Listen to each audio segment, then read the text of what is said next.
Uh, what's up, YouTube? It's your man Cage TV back with another video.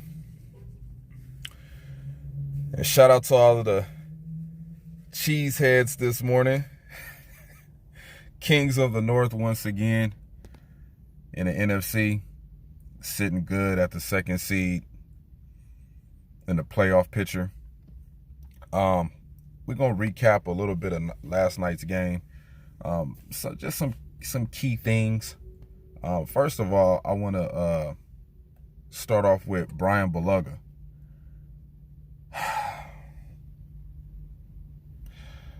Brian Bulaga struggled. he struggled in that game, and what I seen from Brian Bulaga, man, I don't think it's in the best interest for the Green Bay Packers to bring him back. I mean, he did his job holding his own, but how much longer can he sustain a high performance of play that has been declining for the last few years? Brian Bulaga is playing with injuries, of course. He's been playing with injuries for all this season, but he's been toughing it out. So you have to give him some kind of credit for that. We are 12-3. Great game by Davante Adams. He did what he could do when he could do it. Still cooking Xavier Rhodes. Made some big key catches in the game.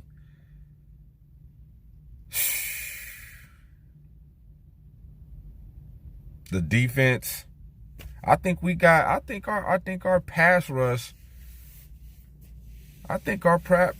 is pretty damn good. Credit to Kenny Clark, who's really doing bulk of the work on the defensive line, man. I mean, Kenny Clark, man, he has been a man-child out there on that defensive line, man. Even struggling with his back problem, he's been able to just go out there week after week after week and put in that grown man work on the defensive line. So I got to give Kenny Clark a lot of credit this year, man. He has been an outstanding key player on that defense. He's been the one that's been opening it up for Zadarius and Preston Smith. Not saying that Zadarius Smith can't beat one-on-one matchups and double teams too, because he's doing it too.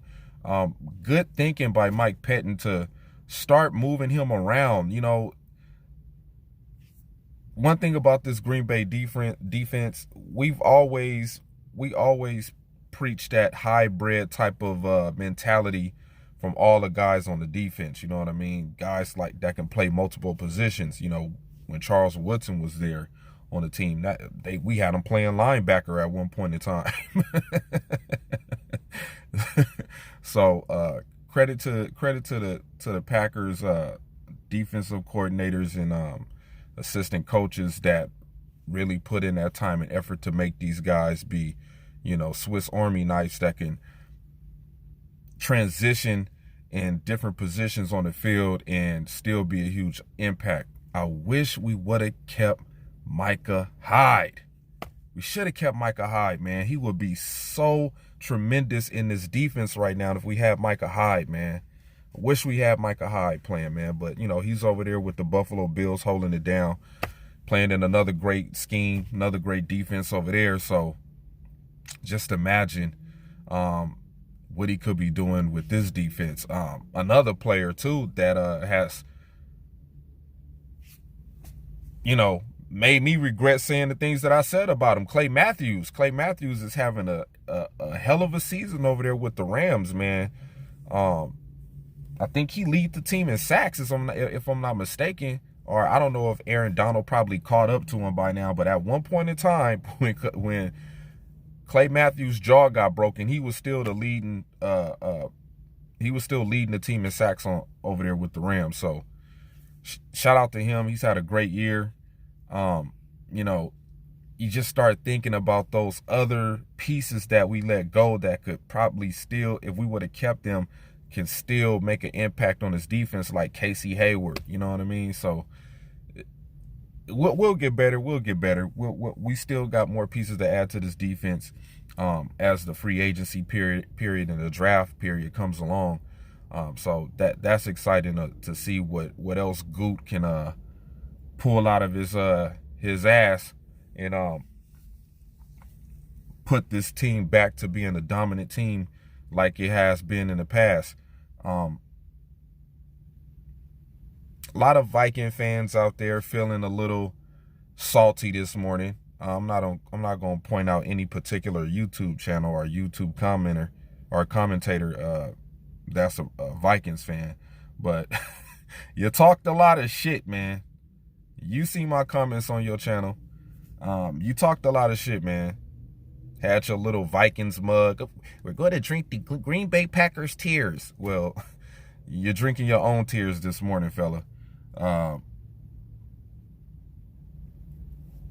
Other key moments of the game, like, you know, we was turning the ball over early in this game, and then all of a sudden the Vikings players start dropping like flies on the defense. I think they lost like two guys that they really needed on their defense, just had these mysterious injuries.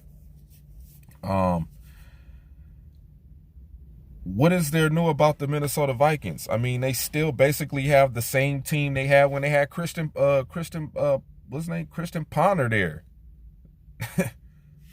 There's nothing different. I mean, y'all brought in, y'all overpaid Kirk Cousins, who hasn't really shown anything. I mean, the guy only made it to what? Well, at the time before they signed him, he only had made it to one playoff game, who he lost to the Green Bay Packers. And Matt LaFleur used to coach Kirk Cousins. Why wouldn't he know how to beat Kirk Cousins? He knows what Kirk Cousins can and can't do. You don't think he gave Mike Pettin some pointers? Hey, rush from this side. He see ghosts on this side. Keep rushing that side. Keep rushing that side. I know his tendencies. You rush him up the middle, he gonna throw the ball in there for an interception.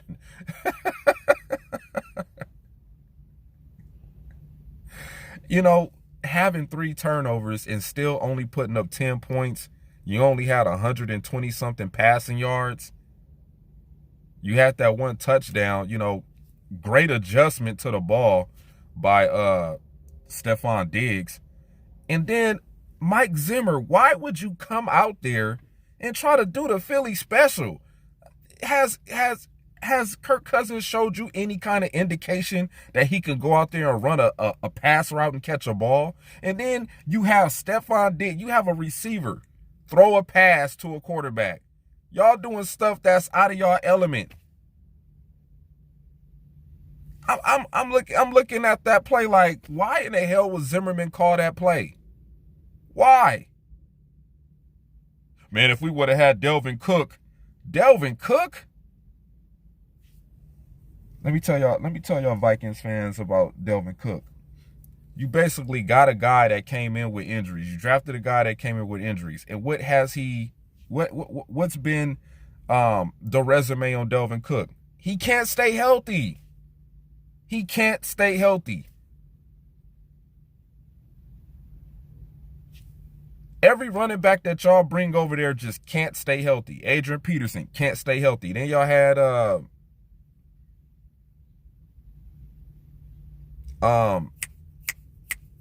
forget his last name, man. McKinnon or something like that. Couldn't stay healthy. Y'all had Latavius Murray. Couldn't stay healthy.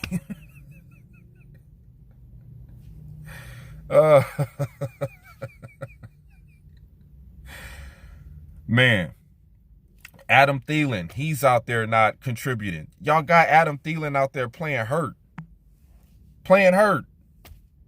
I mean, we had Jordy Nelson out there playing hurt, but Jordy Nelson contributed while being injured. It took the Giants to throw a shot at his ribs in order for him to get taken out of the game when we played the Giants. We still beat them, but they had to take a shot at his ribs. That was already broken, but he was still cooking out there. I mean, Adam Thielen's been back, what, how many weeks? And I think he only had one decent game since he's been back. Where the hell was where the hell was Rudolph at? Where was the tight end? This defense shut down the tight end for once.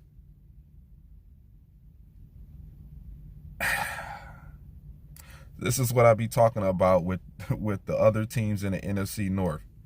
They all draft to try to stop Aaron Rodgers. They don't draft to win a Super Bowl or get to the playoffs. That's where you're going wrong first. The Chicago Bears. Y'all went out there. Y'all remember that video I did where it was windy and y'all got Chicago, y'all got Khalil Mack, that trash? What has Khalil Mack been for y'all, Chicago? What has he done? He had a couple of good games. He had one great first half against the Green Bay Packers and still lost. Y'all spending money on all these players to try to stop Aaron Rodgers, and it's not helping y'all, man. Y'all not drafting and going in free agency to win championships. That's what it's about. You try to build a championship team, not build a team to stop Aaron Rodgers. That's where y'all going wrong in this division. Y'all too focused on Aaron Rodgers. Zimmerman, still focused on Aaron Rodgers. I don't want to talk about. We know you don't want to talk about. Y'all keep bringing bum coach in after bum coach in on all these teams. You know, I'm surprised the Vikings head coach has lasted this long after all of the mishaps he didn't had in the playoffs. Got to the NFC Championship game and just completely got destroyed by the Eagles. Field goal kicker missing easy ass field goal kicks against Seattle. Like, I wish this division gets his fucking act together, man. You look at the San Francisco 49ers. They built the team to try to win a championship. You look at the Seattle Seahawks. They building a team to try to win a championship. You look at the Los Angeles Rams. They building a team to win a championship. The Saints building a team to win a championship. Even the Falcons, even though they had numerous injuries for the last 2 years that have been plaguing them to go back to the Super Bowl, they are still building a team to win a championship.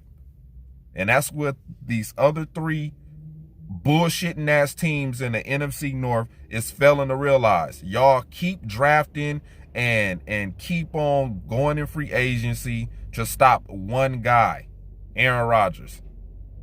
Your focus ain't right, baby. You ain't got your mind right. It's about Lombardi's. It's about postseason play. But y'all ain't doing that. Y'all too focused on trying to stop Aaron Rodgers. Oh, man. It just baffles me, man. Another thing, too. I get it. ESPN, Undisputed. I get it. Y'all want to see the Madden type performances from quarterbacks. Y'all want to see quarterbacks throwing for 400 yards every damn game, 5 touchdowns. Those games are far few in between, unless you're just playing against a trash ass team that don't got their shit together like the Cincinnati Bengals. Then you could look like Ryan Fitzpatrick. When you're playing teams like the Raiders, then you could look like Aaron Rodgers. When you're playing against teams like the Colts, then you could look like motherfucking Lamar Jackson. You know, Aaron Rodgers has bought into the system. That's what y'all failing to realize. He's playing within the system. Yeah, he's going to take his shots down the field. He's going to do that a couple of times during the game. You know what I mean? I mean, unfortunately, we've had less opportunities for big plays down the field this year than in past recent history. You know, y'all want to see y'all want to see the Hail Marys. That's what y'all want to see from Aaron Rodgers. You're not going to get that out of this guy buying into the system. And that was the biggest and most important thing that he could have ever did for his career. We've had games where Aaron Rodgers didn't have to do any work, and he left the game with spotless jersey because we have an effective run game. We don't need to count on him to make big plays when you got a running back that can do that for you. When you got a receiver like Davante Adams that could get the third down play. You know, when you got a guy like Jamal Adams that, you know, can cause a misdirection and then burst up the field for about 50 yards. I get it. We're not seeing what we want to see. As long as we winning games, that's all that matters. Like last night game, 3 turnovers. 3 turnovers. The Minnesota Vikings got, and they could not do anything because of how this team has been built during the offseason. We picked up some key pieces on the defensive side of the ball. We drafted, at least some of Ted Thompson's draft picks have been, you know, they've showed up. Kevin King, Kenny Clark, you know, those guys have showed up. Blake Martinez, you know, some of those guys have bought into this system with Mike Pettin and Matt LaFleur. And as you can see, we've been a balanced team. We have we're 8-1 against winning teams. That's the best in the NFL. That's the best record in the NFL right now. The Green Bay Packers hold that. You know what I'm saying? So, like I said before, when the season started, I wasn't expecting us to be a 12-3 team. I thought we would be, you know, 8-8, probably 10-6 at the best, 10-6. But the way that this team has bought into the detail, coaching style that Matt LaFleur has provided as far as preparing a team to go out there on Sunday and play well has been tremendously, you know, uplifting. The locker room morale is better. You know, I would love to see how the locker room was looking when Mike McCarthy was there. You know, every week they just got Matt LaFleur and the Green Bay Packers cheering in the locker room after the game. That is contagious. You know what I'm saying? You want that feeling every week. That feeling of we accomplished something. We went out there when everybody was against us, had us down, and we went out there for 12 straight weeks. For 12 weeks, we came out as the top dogs in them games. So I'm not gonna make this video this much longer.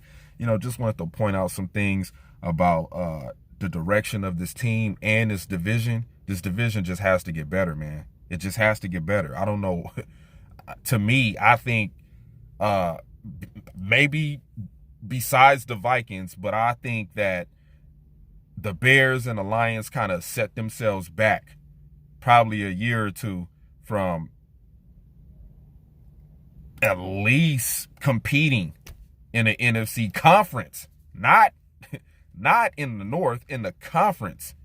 A team that I see that's ahead of the curve, it's a few teams, but I'm just going to say 49ers, they're ahead of the curve. They moving in the right direction. All they got to do is keep stacking the deck. We still got some key pieces that we need to figure out as far as receivers and things like that. Tight end, especially tight end. I really want to know I really want to know if Tyler Higbee is going to be a free agent this year, because I know we got 2 guys. I know we got Robert Tonyan and Steinberger, but I really want to know if Tyler Higbee is going to be available. But, you know, we're on the right path of being a highly competitive team for the years to come with Aaron Rodgers. So with that being said, man, go Pack go. One more week left in football. You know, it's coming to an end. It's time to get ready for the postseason. Happy Victory Tuesday, man. Go Pack go.